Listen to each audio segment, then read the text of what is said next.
Welcome, Star Wars fans all across the galaxy. This is Uneducated Star Wars Talk. I'm your host, Chris Lambert, and thanks for making me a part of your day. Now, today I'm going to be talking about Battlefront 2, and I'm so excited to talk about it. But in getting the details for the game, because I had to refresh myself, I was like, man, I could be all day talking about this game because of how excited I am and all of the minor details about the game that's out there. I'm not going to get into all the minor details. Matter of fact, I'm just going to narrow it down to my top 5 reasons why I'm so excited for the game. And it's a lot more, but I'll just narrow it down to the top 5. But before I get into that, I figured I'll give y'all a little general details about the franchise so far if you unfamiliar or looking to get into it and you haven't played the first one. So Battlefront was made by the studio who makes the Battlefield games. And to me, that was a match made in heaven because I always loved the Battlefield games, dating back to the Battlefield 1942 on PC because that was my dad's favorite shooter. So seeing him play it, I wanted to play it, so I got into it. And then when I got into the consoles, Battlefield 3 was my go-to shooter on my PlayStation 3, and Battlefield 4 came that on the 4. So that me and the Dice that developed, we already had some history, so it was just like a match made in heaven for me, like I say. So the first one, it had a severe lack of depth. I'm sure if you heard about the game, if you haven't played the game, you probably heard about the lack of depth, and that's probably what kept you away. If to me, because it's Star Wars, that's probably what kept me around. Because it's just like any other basic online shooter. You got your different game modes, and that was part of the problem. They had a lot of game modes, but not a lot of different map variations for those game modes. So eventually, you got tired of doing the same thing over and over again. But like I said, you got the Star Wars skin on it, so I guess they expected that to make it sell. But like I said, I still play the game. I still play the first one and still have a lot of fun with it. It's because it is the storm. You get to run around in stormtroopers and rebels shooting blasters, and got Vader and the heroes, and that's what really set it apart from other online shooters to me. Is the heroes factor. The way you get players the heroes was kind of it seemed very fair to me at first, with the it being a little pickup on the map, but I thought it would have shuffled where it was throughout the games or whatever. But actually, it's in some set places, and it got some people smart enough to hey, they know exactly where those couple places will be, so they'll camp right there, and only a couple people will get to play the heroes over game modes or whatever. So that got real annoying, and they actually fixed that, and that's gonna be in my top 5. So I'll get back to that later. But like I say, the heroes in the game kind of set it apart. You get to play as Luke, Vader, the Emperor, Boba Fett, and like they changed the tide of fights a lot of times. So that's what that was a real interesting move by them. And the DLC, that was another big negative on it. It was, in hindsight, no, it kind of wasn't worth it, but I still had fun with it, nonetheless. Like a lot of the maps, like some of my favorite maps in the game come from the DLCs, like the Java map, and even Sullust. That's one of my favorite maps, and the Bespin maps, or some of my favorite maps. So yeah, besides that, I wouldn't say the first Battlefront was a failure by any stretch, because like I said, I still play it and still have a lot of fun with it.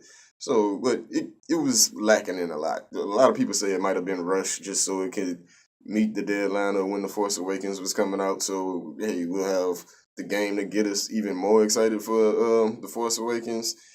I could see that possibly being the case because of all the effort they putting into this one. It looked like they recognized where they fell short and trying to fix it. But now I'm gonna get into the top 5 reasons I'm most excited for the second Battlefront, and mostly it's because it's gonna have more depth from the live stream that they had at EA Play, EA's little event that they show their games off now. It looked like it has a lot more depth, and that it's gonna be a lot more progression in the game, and you get to it's 4 different classes in the game now. You're gonna have to progress with each one of them, and not just one character like the first one. So that gives the game a lot more replayability right there.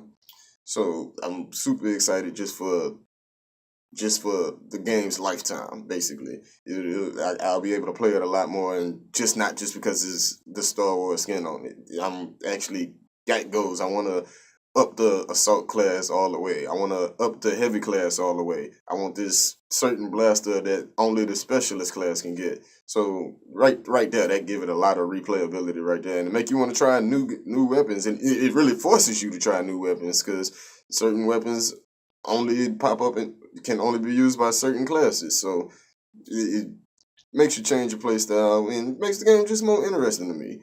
So another reason why I'm excited for it is the space battles. The space battles in the first one we didn't get any till the Death Star DLC, and those were okay. It was okay getting to attack the Death Star. That was a big nostalgia thing. 'Cause I don't think that's really been in any video game since it's been a while. It's been a while. So once they announced that the third DLC was the Death Star DLC, got super excited for that.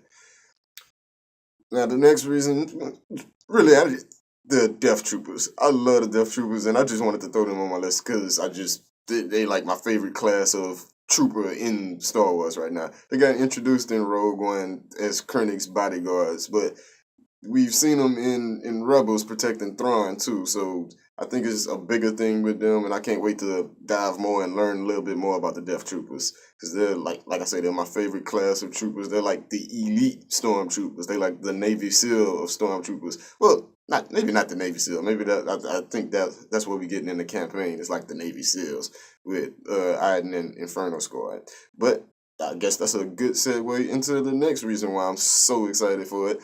This one actually has a campaign, and the story actually is canon.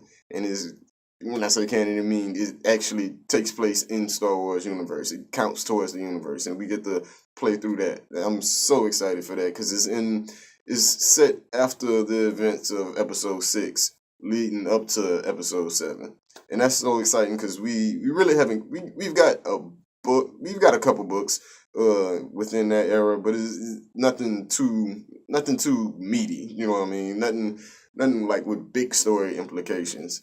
Like I want to say it was the Bloodline book. I'm most concerned with. It kind of button heads with this game story because in Bloodline, Leia kind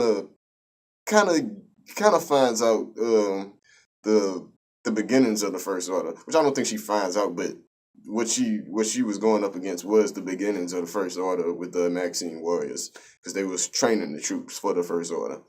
So I'm interested to see how all that meshes together with this new big canon story and everything interconnected. So I'm excited to see if anything butts heads or any retconning or any of that. So I'm super excited for that. The next thing I'm excited for is the new hero system. And I touched on that a little earlier about how I didn't like the hero system in the last game. It looked like they found a way to make it a lot more fun with the new hero system. Now it'll be sorry, they added a battle points thing to where you don't just get points for just getting kills if you plan the objective or like getting assists or just helping your team out in any kind of way, dropping like the drop packs, the heal teammates and all that. Like all that account towards your battle points. And if you get enough battle points, you get to play as heroes. Or not just the heroes, like special units, like the clones get the jump troopers, the troopers with jetpacks, and the droids get the super battle droids, the bigger, bulkier droids.